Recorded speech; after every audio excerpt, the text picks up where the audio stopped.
it leads me to another thing. But I feel like it really makes sense because at the end of the day, it's not like the women themselves had a problem, with being at home and doing whatever. I mean, there's women Yeah. who would say, "Look, it's okay. Yeah. I'm fine with that." And if women are fine with that, then it's cool. But if there are women who want to, pursue other dreams, they should not, in fact, be subjugated to tsona dilo tseo tse e leng gore are the norms that we're used to say gore a woman's, places in the kitchen. Yes, there is a culture kam kgweleng ka teng, but times have changed. And Yeah. one thing e le gore le rona ma Africa ya re betsa ke taba ya gore sometimes we let culture, even though culture the irrelevant in this age. Yeah. So there's some Yeah. things that we need to also really and other races are doing that, by the way.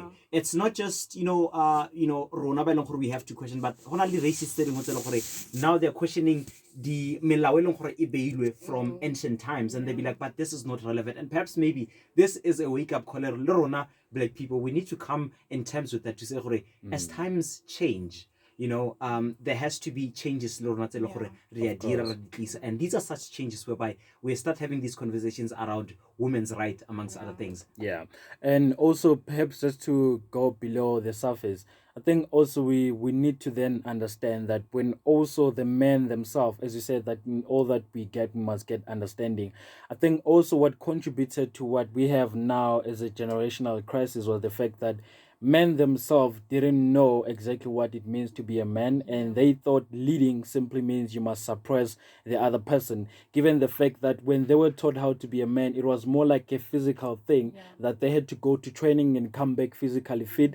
And obviously, given the time, it couldn't make sense, or rather the circumstance couldn't allow them to do the cooking and the washing. Honestly, it didn't allow. But as you're saying, that right now we then need to ask ourselves, what was then done before that we can change? Because also what happened was that the men that were also given the role also became the pain to the woman, because now you start to abuse it. You're like, why don't you cook for me? Why don't you do 1, 2, 3 for me? So I think also when that pain came about, and when young women start to realize themselves, it was more of a healing process to them. It was more of, let us heal from what has then happened before. It's like a notion to say women were not given opportunities before. So right now we're going to try as much to undone what has happened before. So we're gonna have take your girl child to work and stuff like that. And then now the poor boy who's born in this time and era, who had no, who didn't contribute to any of the things that happened before, will then suffer to that. So I think also that's one of the crises we have, because now you're a boy child, you are neglected, but you need as much attention, you need as much love and care for that. And perhaps just to put you on the spotlight as well, what would you say to a young man who's probably in a process of discovering themselves or finding who they are? What, from you as a woman, what would you say to the boy child? I'd simply say we were all designed differently to be ourselves, and there's something great inside of each and every boy out there, and that boy has the duty to discover whatever it is. Yeah.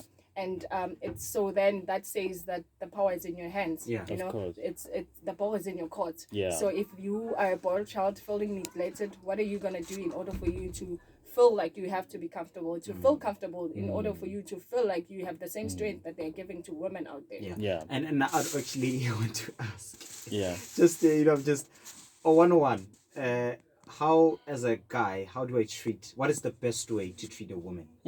That's a good question. I think the easiest way to answer that is, how would you treat your mom? Oh yeah. You know, if you would treat your mom disrespectfully, Yeah. I wouldn't expect any woman to expect you to treat them any different. So just find how you treat your mom. What is it that you can't say to your mom? Then don't say it to the woman. What is it you don't expect a man to do to your mom? Then don't do it to a woman. Wow. Guys. Yeah, like I was expecting, buy her flowers, take her out. Yeah. Like, how do I enter? But anyway, it's what I mean. It really makes sense. Yeah, It really yeah, makes sense. like the way we treat the mama thing Yeah. is how you should treat the ladies. So would I be crazy to then say, so the same advice goes to the girl child who's probably asking herself, how do I treat a man? Probably you would say, in as much as, of course, 90% of us don't even know who our fathers are, But what we would then say is that the same way you as a girl you would treat your father, the things that you would say and can't say to him simply applies to to courtship or to relationship, whatever the case is. Absolutely, but more than anything, because most families are women-headed. A lot of women wouldn't have the father figure. They wouldn't know how to treat their father. Yeah. But I'll still say, how would you treat your mom? Because your mom is standing in there as a provider in the family, a father figure somehow. So how would you want your mom to be treated? Yeah. The very same way you want your mom to be treated, how would you then have someone treat you the very same way you want your mom to be treated? Then Yeah. that way you'd be able to accommodate how to treat a Makes man sense. Yeah. and how And Best advice here, women's month. yeah, and as you're saying, Millicent, also the problem also is that the people who are also leading these families are women. It's not men.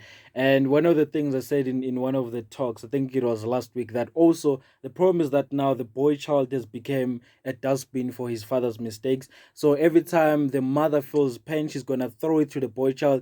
Then he's gonna grow up believing that to himself he is trash. He only deserves only to hear the negative stuff, because also, like I mentioned, eventually women are emotional beings. They're gonna respond in that way. So also perhaps it goes out to the women themselves, because I think, in honest truth, like the whole of Africa or the whole universe is in the backbone of a woman. Literally, if you look at whatever society, if you look at 90% people who were there building families, because remember, a nation is children, it's those kids, and the backbone is obvious to the woman. So I think it's very wise that we also as the men do our utmost best to respect the woman, because we wouldn't be here. I mean, a father only contributed like a small at 10%, but afterwards it was the woman who had to carry you, conceive you. Like I've never seen a woman, whether the child is a drunkard or the child, whatever the case is, women will never desert the child. Like it can never happen. So I think it all goes out to the beautiful women out there, that they must stay in Bogota, but it doesn't mean, as the poem once did before, doesn't mean we have to beat you guys all the time in order for you to prove that you are in Bogota. But fortunately, time. I think it was not literal, eh?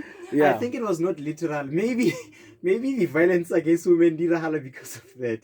Well. Because honestly speaking, because I felt like it was sense hore women go through the most. You guys go through the most, and that actually shows hore that battle ele luang throughout your lives. It actually shows hore you're strong because you still come out of their tops. Yeah.